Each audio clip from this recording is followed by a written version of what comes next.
কুরআনের পাখি আল্লামা দেলোয়ার হোসেন সাইদির এলাকার ভাইয়েরা এবং সন্তানেরা, আপনারা কেমন আছেন? 12 তারিখের প্রস্তুতি হয়েছে? আমার প্রথমে আপনাদের কাছে একটা ছোট্ট জিজ্ঞাসা আছে। কুরআনের পাখি আমাদের যে শিক্ষা দিয়ে গিয়েছিলেন, সেই শিক্ষা কি আমরা ভুলে গেছি? আমরা কি ঘুমিয়ে গেছি? তাহলে আমার এলাকার মা এবং বোনদের উপর ওই নতুন জালেম বিএনপি হাত দেয় কি করে? আপনাদের রক্ত টকবক করে ফুটে ওঠে না? সারা দেশের মা এবং বোনদের উপরে তারা হামলা করেছে, তারা নির্বাচনী প্রচারণা করতে বাধা দিচ্ছে। আমরা কি নিশ্চুপ থেকে যাব? যেখানেই মা এবং বোনদের উপর হামলা হবে, এই এলাকার ভাইদের জানিয়ে দিতে চাই, সেখানেই প্রতিবাদ, সেখানেই প্রতিরোধ, সেখানেই নব্য জালেম বিএনপির কালো হাত ভেঙে গুড়িয়ে দেবেন। তারপর কি হবে? একটা মামলা আসবে, বলে দিবেন হুকুম দিয়েছিল রাশেদ প্রধান, তার নামে মামলা করেন। সংগ্রামী সাথী এবং বন্ধুগণ, আজকের এই দিনে আমি কিছুটা আবেগপ্রবণ। কারণ বাংলাদেশকে যখন ভারতের করদ রাজ্য বানানো হয়েছিল, সেই সময় এই বাংলাদেশে যেই কয়জন সিংহ পুরুষ ভারতীয় আধিপত্যবাদের বিরুদ্ধে সোচ্চার বলিষ্ঠ ভূমিকা রেখেছিল, তাদের মধ্যে একজন হচ্ছে আমাদের কুরআনের পাখি আল্লামা দেলোয়ার হোসেন সাইদি, আর আরেকজন ছিলেন তার সাথে, তার নাম হচ্ছে শফিউল আলম প্রধান। আজকে এখানে এসে কুরআনের পাখির দুই সুযোগ্য সন্তানের জন্য নির্বাচনী সমাবেশে আমি উপস্থিত হতে পেরেছি শফিউল আলম প্রধানের সন্তান হিসেবে।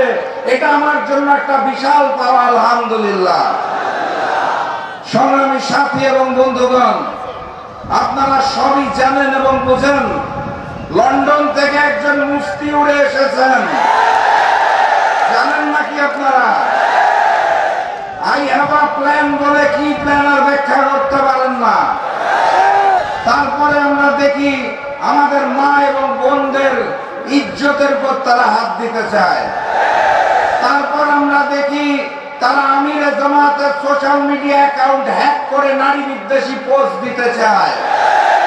তারপর আমরা দেখি নিশ্চিত পরাজয় বুঝতে পেরে 12 তারিখের ব্যালট বাক্স ছিনতাইয়ের পরিকল্পনা তারা করছে।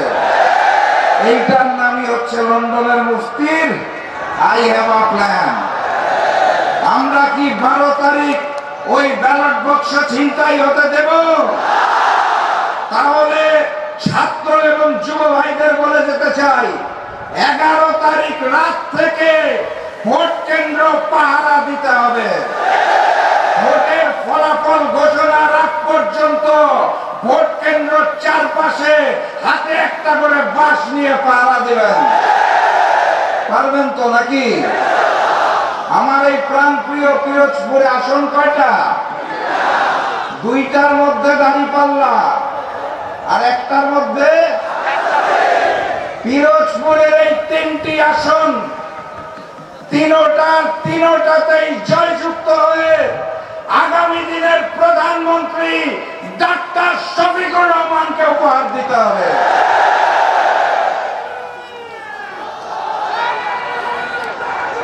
তার আগে আরেকটা ইমানি দায়িত্ব আছে। ওই একই দিনে আরেকটা ভোট আছে, মনে আছে তো নাকি? গণভোট। গণভোটে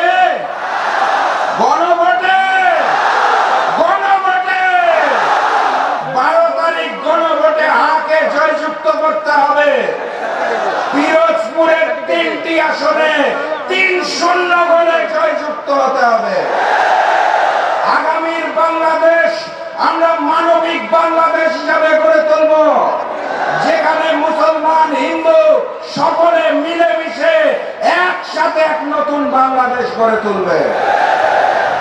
আমাদের প্রতিপক্ষ ভাইরা নির্বাচনে নিশ্চিত পরাজয় বুঝতে পেরে নানাবিধ কথা বলেন। তারা হিন্দু সম্প্রদায়কে ভয় দেখাতে চায়। এই এলাকায় কোরআনের পাখি দায়িত্বে ছিলেন, তখন সনাতন ধর্মী ভাই বোনদের কোনো সমস্যা হয়েছে? মন্দিরে কোনো হামলা হয়েছে? কারো কোনো বিপদ হয়েছে? বরং 5ই আগস্টের পর ওই নব্য জালেম বিএনপি যখন চাঁদাবাজি লুটপাট শুরু করেছিল, তখন বাংলাদেশ জামাত ইসলামী এবং শিবিরের ভাইরা কাঁধে কাঁধ মিলিয়ে হিন্দু সম্প্রদায়কে নিরাপত্তা দিয়েছে। অতএব আগামীতে শামীম সাঈদী এবং মাসুদ সাঈদী, যাদের শরীরে কোরআনের পাখির রক্ত বহমান, তারা যদি দায়িত্ব নেয়, তারা শাসক হবে না, তারা আপনাদের সেবক হবে। তাহলে আর বক্তব্য দীর্ঘায়িত করতে চাই না, বিদায় বেলায় শুধু বলে যেতে চাই, লন্ডন থেকে আসা মুফতি এবং তার নব্য জালেম বিএনপিকে আগামী 12 তারিখ পিরোজপুরবাসীর পক্ষ থেকে লাল কার্ড দেখানো হবে। ইনশাআল্লাহ দেখা হবে বিজয়ে। বিজয়ের স্লোগানটা একবার দিয়েই যাই নাকি? ওই স্লোগান শুনলে আবার জালিমদের বুক ধুক ধুক করে কাঁপে।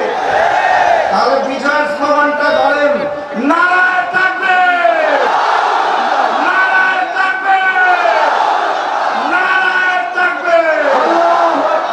দেখা হবে বিজয়ে। বিজয়ের পথে যাত্রা শুরু, জীবন অথবা মৃত্যু। আসসালামু আলাইকুম।